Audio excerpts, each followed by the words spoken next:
Yeah. I can already tell what you're thinking. Man, it's the negative side, a bunch of homophobic gay bashers.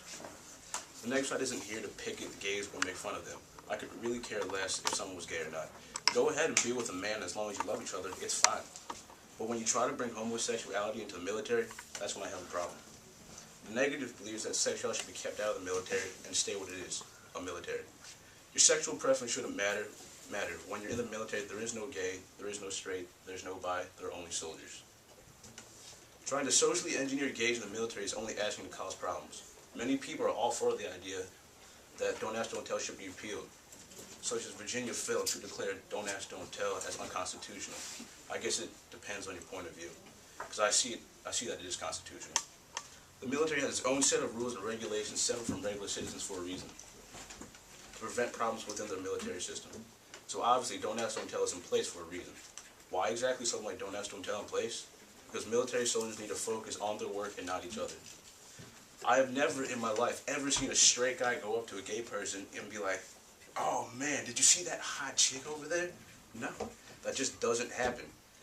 I would think that if you're in the military, you'd be worrying about the training that you went through during the day or the possible war that you're in currently. Only difference I would see by repealing Don't Ask, Don't Tell would be that they bring their husband or significant other to social gatherings when they happen. But tell me this, how well do you think that's going to go over? Sure, soldiers might not care, but it just makes it plain awkward for everyone else.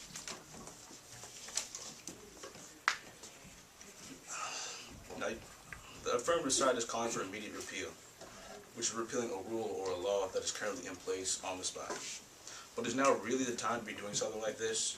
Sure, some people see it as a really big deal because they think it's hindering a gay person's freedom of speech. But we're basically in the midst of a two-front war. We're only about a few $1 trillion in debt, no big deal. I can do a few $1 million and make sure gay people are happy.